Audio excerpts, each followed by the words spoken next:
All right, so the numbers out of Alberta are a little bit better coming out of yesterday. 41 new cases, down to 547 active. Hospitalization numbers steady. No new deaths again, which is very good. The one big take home from this, and it's the same thing in the States, which I'll get to, is although the cases are going up in a lot of areas, none of them that significant. Or it's not none of them, most of them not that significant. Some of them it's significant. Um, the hospitalization numbers are very steady, and the deaths are actually going down. If you look at the percentage of people testing positive per test, that number has actually stayed steady over like the last couple months, pretty much. So, all the people that are worried about, oh, we're having this terrible outbreak, especially in the States, it's just sheer paranoia because the numbers don't back up what they're saying. The reason that the numbers are spiking, at least in large part, is due to um, the increase in testing, and the other part due to the protests, basically. And I mean the pro lockdown people support the protests in large. So again, them complaining about this increase in cases and pushing things to close down and all this garbage, like I'm saying, no, like you're a complete idiot. And the point being, I guess, is that at no point along this, again, will I support a lockdown for this. Again, I don't really care how bad it gets. And the problem is just the classic boy who cried wolf scenario that the government completely lied to us this entire time. It was, oh, shut down for 2 weeks to flatten the curve. And then, oh, we need to stay closed for longer. We need to flatten the curve more. And then it's, oh, I mean, we need to wait for a vaccine, and we need to wait till just a little more, just a little more. And then now we're at, oh, it's just a mask. Why can't you? And again, this is the thing too, that all these people, oh, it's just a mask. Well, no, it'll be just a mask, and then it'll be, oh, it's just this, it's just that, and oh, it's just a little more suffering, just a little more of your freedoms taken away. And that's how freedoms are always taken away. They're never taken away in one big foul swoop. They're taken away over time, and they're taken away inch by inch. That's how it always happens. That's how it always will, because the average person isn't smart enough to recognize that their freedoms are being taken away until it's too late, usually. And that's the problem with the whole mask thing and the lockdown. Comes to the mask thing, again, I've mentioned it, but I'll mention it again. You inevitably point out to these people that Japan, are the fact that Japan never closed down, and um, they had a very low, they had less deaths than Canada, and their population's like 3-4 times as big. And they'll point out, oh, they didn't, that's because of masks. Well, then why in the world did you support locking down in the first place then? Like, these people are so ignorant and stupid, it's not even funny. 3 months ago, or a little over that, the TAM and all these idiots running the Canadian government is like, oh, masks don't work, don't wear masks, borders don't work. And I mean, they inevitably admitted they're wrong about everything. And now it's, we should force you to wear a mask. Now it's, we can't open any borders, because if we do, then there's going to be massive amounts of outbreak. And again, it's just absolutely insane. Like, I don't understand how people can be so stupid. Like, and I don't mean to be mean to people, but the government literally said 3 months ago that masks don't work, and you went along with it. And now it's the same people that went along with the government back then being like, yeah, you should be forced to wear a mask. Like, how can you possibly be that stupid? Like, I don't understand. And like I say, they'll have the gall to be like, oh, well, Japan could stay open because everyone, or not, pretty well everyone wears a mask. Well, then why in the world do you support a lockdown? Again, these same people, they support every lockdown measure that exists, but yet they want to force you to wear a mask, and then they'll turn around and be like, yeah, Japan could reopen and have no issues because everyone was wearing a mask. Okay, well, the only way you have any credibility whatsoever is if you acknowledge the fact that, yeah, we never should have had the lockdown in the first place. Like, again, these people are so ignorant and dumb, it's not even funny. And again, I don't mean to be mean to people, but again, these are people, like, how in the world do you graduate high school, but yet still be, and a lot of these people are probably college as well, and still be this ignorant? Like, I don't get it, how people can be this stupid. And again, there are 99% people not watching this, but again, most people watching this probably know someone who's in that camp. So anyway, again, so the daily new cases in the states are still very high, But you look at the daily deaths. Yesterday they actually had more than the last couple of days, but the last couple of days were like incredibly low. I mean, you look at the chart here; they're the lowest days since like the third week of March. And again, they still had 764. That's still much lower than basically, all of April and most of May up until about the third week of May. They didn't have a day below that. So again, the cases are way up, but the deaths are still trending down. Like again, this is something that people just don't want to acknowledge because they want to not have to admit they're wrong, and they want to satisfy their paranoia because they support keeping things locked down from now until eternity. They want people to be forced to wear masks and all this garbage. Um, and again, the whole mask argument. I mean, I think the clear and obvious thing when it comes to mask is that there is a clear middle ground. Like I've been literally been saying this since Tam said masks don't work 3 months ago. I literally said, yeah, masks definitely do work, but they're not this godly single-handedly prevent the pandemic kind of thing. They will help a little bit, but they don't make that much of a difference. And the one thing that Tam was right about, and I mean the one thing she didn't correct herself on like a month ago when they admitted they were wrong about pretty much everything they said, um, is that masks don't work if you're touching your face. And it is July now. It is very warm in pretty much all of Canada, at least day to day it can be. And if you're sweating and if you're hot, you're going to be touching your face. And not only that, it's going to be harder to breathe, which is just going to make you not want to wear the mask in the first place. So again, the whole mask thing, like I say, I've been saying it all along, and I'll keep saying it, is that the only way you should be wearing a mask is if you're sick. That's the only reason you need to wear a mask, because masks will make it harder to breathe. Masks will downregulate your immune system. So if you're healthy and not sick, if anything, it is hurting you by wearing a mask. And the other problem too is that there's no fail safe too. Like China sent us a literal like a million masks that were literally faulty. Like literally every one of them was faulty. So again, that's the other thing when it comes to masks too, is that how do you know the person who made it actually made it to specs to where it'll actually help you? I mean, there's obviously ways of telling that, but if you're just buying a mask from a store, how do you know that?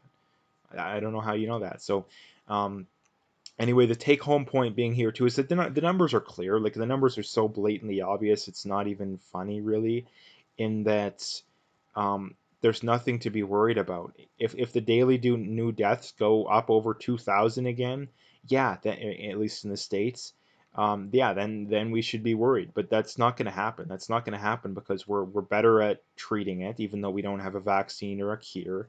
And I mean, I wouldn't support taking a vaccine, at least for the start anyway. Um, but we're better at treating it. We now recognize the death rate is way lower than we originally thought, and it's continuing to tick down. And I think people are, I mean, the laymen, the more apolitical people are starting to recognize that it's complete BS, that we were forced to stay at home for 3 months for no apparent reason.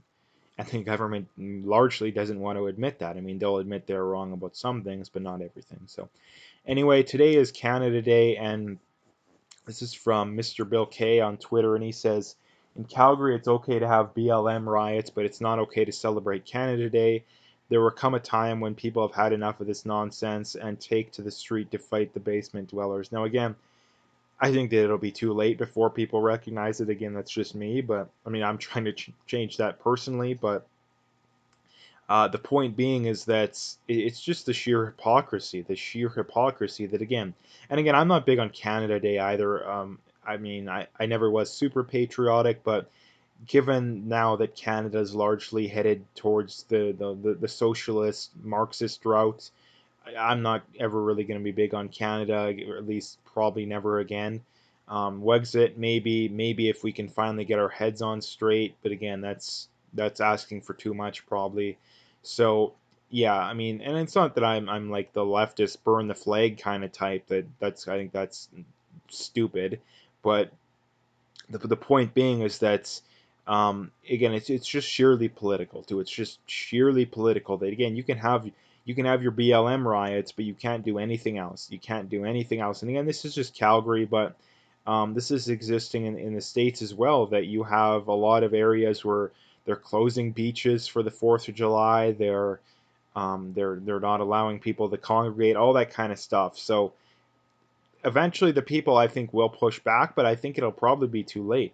It'll probably be too late, and that's the big problem when it comes to Canada Day. And I mean, there's not a whole lot to do. At least, I mean, in the area, it's pretty raining pretty much the whole day, so there's not really much to do outside anyway. At least where I'm at, I seen it's pretty nice out east, but I don't really care about the east. So anyway, and this is going back into the numbers out of the states, and that you have people that are all paranoid and, oh, this is the second wave and doomsday is here. And Ricky Ratliff on Twitter, cites this deaths per 100K residents: New York 160, Florida 15, Texas 8.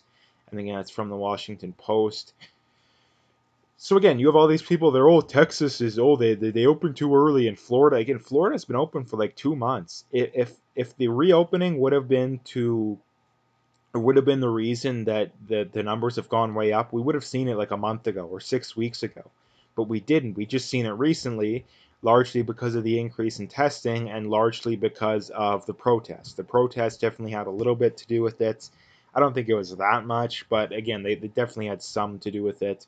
And the reason, again, look, you look at the numbers too, like the deaths is what you really need to be worried about, because we know that anybody under the age of 50, assuming you're healthy, has less of a chance of dying from this than the flu. So again, the only people that need to be worried about it are the elderly and the people that have underlying health conditions. If you're not in that group, you don't have anything to worry about, which is the vast majority of the population, at the very least the working population. So yeah, that's pretty much, again, it just sums it up too, that all the new evidence that's coming out is kind of pretty much backing up what I'm saying. So yeah. This is from Zuby Music, and again, he says the bullies always pretend to be the bullied. Now, again, this is one of the many reasons why the left is so successful when it comes to politics, is that they always pretend to be the victim, they always pretend to be the downtrodden, they always pretend to be that kind of stuff. And because of that, they get sympathy, they gain political power, and then they turn around and bully the actual people. Now, again, when it comes to that kind of stuff, there is definitely a little bit of a balance between it, but the people that are most abused in society nowadays are not the people that the left would tell you, or you would think. Like, again, who's the most oppressed people nowadays? Now, I don't like the whole oppression Olympics, but it's not the people that the government is telling you. It's not the people that popular culture is telling you. If anything, it's the opposite. Like, and again, he always says this: the bullies pretend to be the bullied. So again, who are the people that are accused of being the bullies nowadays? Those are actually the people that are being bullied the most. Again, and everybody I think knows who that is. So anyway, this is from Terry I on Twitter, and he says Trudeau took the advice of senior health officials and the WHO and called shutting down borders racist. Now he's blaming the provinces for dealing with the fiasco he helped create. Real leaders accept blame. Trudeau is no class. And again, this is something that, I mean, if Trudeau had any, ethics, morality, or whatsoever, they would admit this kind of stuff. They would admit, yeah, we screwed up. I mean, they admitted they're wrong about borders, but I think that was Tam. That wasn't Trudeau himself. Like, if he had any shred of credibility or morals or ethics or any moral compass whatsoever, his next press conference he would be like, yeah, we screwed up. We apologize. In the future, we vow to do better. And if he did that, I would make a video congratulating him on that, making a positive video about Justin Trudeau if he did that. But I mean, he's not going to do that because they value virtue signaling more than anything. And admitting they were wrong about that would be admitting that borders do work. I mean, they're basically admitting that Trump is right on the topic if they ever made that video. So of course they're not going to do that. And again, blaming the provinces makes no sense because when the provinces wanted to shut down flights from China, the federal government was, oh, well, you have no jurisdiction, you can't do that. Again, so which one is it? If it's the province's fault, then you should have let them screen flights from China or wherever they want. If it's not, and if you don't want to do that, then it's your fault. So again, you really got to pay. And again, it's hindsight's 2020 at that point too. Either way, you can't blame the provinces because you didn't let them at the time, or at the very least, you stood up against it. So anyway, and again, last thing I wanted to talk about here is again another reason that as much as Trump has that's wrong about him, he says Trump wants federal hiring to focus on skills over degrees, and this would be one of the most important things to worry or not to worry about to do when it comes to hiring and jobs, when it comes to, I mean, just jobs in general, that we're completely brainwashed as a society into thinking that, oh, you need a degree to do pretty much anything nowadays, and that you have people making, tons of people making minimum wage, who have degrees. And the simple reason for that is way too many people have degrees.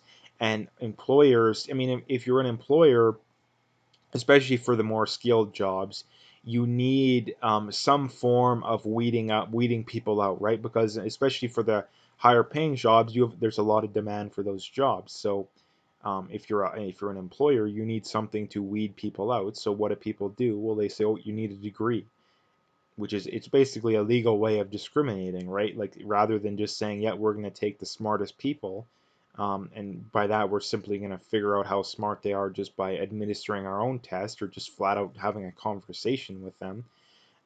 We're just going to blindly require a degree, and the problem with that is that um, a lot of these jobs don't need a degree. I mean, if you work in the business field, you work in the financial field, like, why in the world do you need a degree? You can get all the I mean, the IT field as well.